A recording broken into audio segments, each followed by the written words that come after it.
1961 में भारत ने एक सुपर एम्बिशियस प्रोजेक्ट HAL मारुत को लॉन्च किया। इसके लॉन्च करते ही भारत पहला एशियाई देश बन गया जो अपने देश की रक्षा के लिए खुद फाइटर जेट बनाता हो। लेकिन इसके बाद ऐसा क्या हुआ कि भारत का फाइटर जेट प्रोग्राम इतना पिछड़ गया। HAL मारुत को बनाने की कहानी नाजी जर्मनी के प्रसिद्ध साइंटिस्ट कर्ट टैंक से शुरू होती है, जिन्होंने एलाइड फोर्स के लिए फोक वुल्फ 190 डिजाइन की थी। यह विमान अपने समय में अत्यधिक प्रसिद्ध था। यह इतना प्रसिद्ध था कि उस समय इसकी 20,000 से अधिक यूनिट बनाई गई थी। उन्होंने फोक वुल्फ 200 कॉन्डोर पैसेंजर प्लेन भी डिजाइन की थी, जिसका उपयोग हिटलर अपने पर्सनल विमान के तौर पर करता था। नाजी जर्मनी के फॉल के बाद डिक्लासिफाइड डॉक्यूमेंट्स बताते हैं कि ऑपरेशन पेपर क्लिप और ऑपरेशन ओसोबियाखिम के तहत संयुक्त राज्य, सोवियत संघ और ब्रिटेन ने हजारों वैज्ञानिकों को बलपूर्वक अपने रिसर्च फैसिलिटीज में भर्ती कराया, जहां उन्हें रॉकेट, प्लेन्स और विभिन्न प्रकार के वेपन्स बनाने का काम दिया गया। उनमें से अधिक साइंटिस्ट अर्जेंटीना और इजिप्ट भाग के आ गए।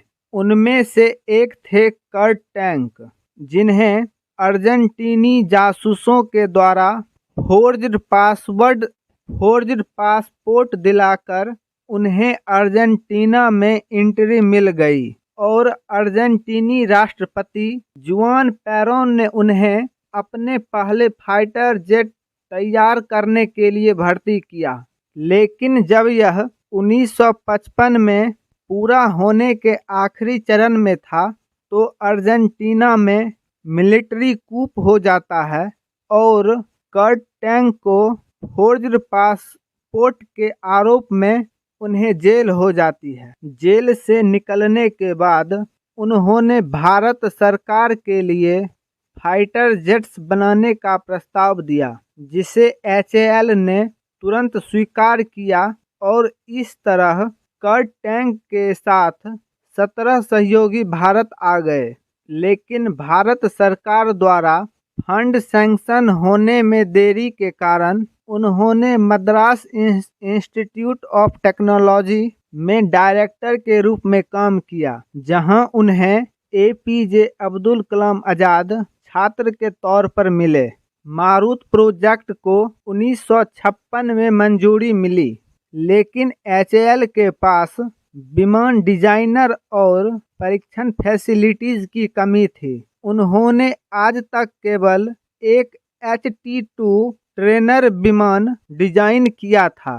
फिर भी वायुसेना ने ऐसी मांगे की जिनमें एक मल्टी रोल फाइटर जेट्स की आवश्यकता थी, जो हाई अल्टीट्यूड में एयर टू एयर स्ट्राइक करने में और लो अल्टीट्यूड पर ग्राउंड अटैक करने में सक्षम हो। इसके अलावा मैक 2 की स्पीड, 60,000 फीट की अल्टीट्यूड सीलिंग, 800 किलोमीटर्स का स्ट्राइक रेंज और ऑल वेदर फाइटर जेट्स हो। उस समय के परिस्थिति को देखकर यह किसी भविष्य की प्लेन्स की कल्पना थी, क्योंकि उस समय दुनिया के किसी भी देश के पास ऐसी क्षमता वाली फाइटर जेट्स नहीं थी। उस समय के सबसे तेज फाइटर जेट की स्पीड मैक 1 थी, जो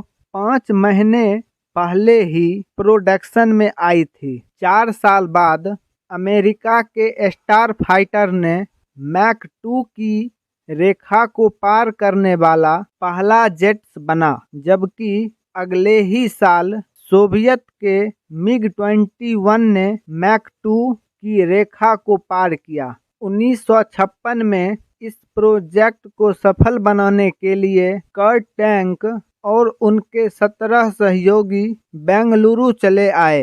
टैंक ने पाया कि ऐसी कॉम्प्लेक्स प्रोजेक्ट्स के लिए HAL के पास न ही रिक्वायर्ड वर्कफोर्स है और न ही इंफ्रा। HAL के पूरे डिजाइन डिपार्टमेंट में केवल 54 सदस्य थे और खराबी यह थी कि प्रोटोटाइप इंजीनियरिंग के लिए कोई मशीन नहीं थी और न ही नई विमान के परीक्षण के लिए उपयुक्त उपकरण। टैंक ने समझ लिया कि उन्हें सुपरसोनिक फाइटर जेट्स बनाने के लिए पहले उन्हें रिक्वायर्ड इंफ्रा भी खुद तैयार करनी पड़ेगी। पहले सप्ताह में उनके डिजाइन टीम के एक इंजीनियर ने यह बोलकर रिजाइन कर दिया कि यह उपयुक्त देश नहीं है फाइटर जेट्स बनाने के लिए, और अगले ही महीने उनके टीम के 3 और डिजाइन इंजीनियर ने इस्तीफा दे दिया। पहला साल इंफ्रास्ट्रक्चर को शून्य से बनाने में व्यतीत हुआ। फाइटर जेट्स पर काम 1957 में शुरू हुआ और इसे मारुत नाम दिया गया। 2 साल के अंदर उन्होंने पहले पूरी स्केल का लकड़ी से ग्लाइडर मॉकअप बनाया, जिसे फिर एक डकोटा विमान द्वारा हवा में खिंचवाया गया ताकि एरोडायनामिक्स की परीक्षण किया जा सके। मारुत दुनिया का आखिरी विमान था जिसे इस तरह की परीक्षण की गई थी।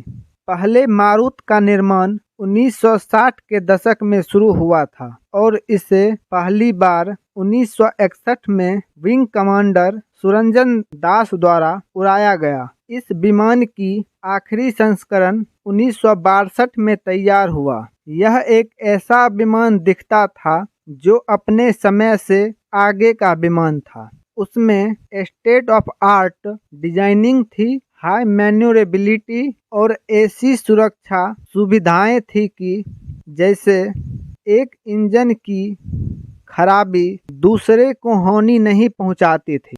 इसके हथियार में 4 30 mm एडेन कैनन्स थे जो 400 गोलियां प्रति मिनट चला सकते थे, 50 मैट्रा प्रकार के रॉकेट और 4 अंडरविंग हार्ड पॉइंट्स थे जिनमें एक्स्ट्रा फ्यूल टैंक्स और ग्राउंड रॉकेट या 1800 kg के बम लगाए जा सकते थे। मारुत की कीमत केवल 66 लाख थी, लेकिन एक बड़ी समस्या थी, इसे मैक 2 की स्पीड से उड़ान भरने के लिए डिजाइन किया गया था। वास्तव में मैक 1 भी यह विमान पार नहीं कर पाया। समस्या विमान में नहीं थी बल्कि इंजन में थी। इसमें ब्रिटेन के ब्रिस्टल सिडली और FS-12 आफ्टर बर्निंग इंजन लगाने की योजना जो उस समय जीनेट मार्क 2 और एक नेटो लाइट फाइटर के लिए विकसित हो रहा था। मारुत में अस्थायी रूप से पुराने और FS-703 non after burning engine का उपयोग हो रहा था, जिसमें 44% कम थ्रस्ट थी। उसी दौरान नेटो लाइट फाइटर की प्रोजेक्ट बंद हो गई, जिसके लिए इस इंजन का विकास किया जा रहा था। इंजन के निर्माता ने भारत सरकार से 1.5 मिलियन पाउंड और उस समय के 2 करोड़ रुपये की मांग की, क्योंकि मारुत के पूरे प्रोजेक्ट का कॉस्ट 4 करोड़ था। इसलिए भारत सरकार ने नजदीक की बात को सोचकर फंडिंग देने से मना कर दिया।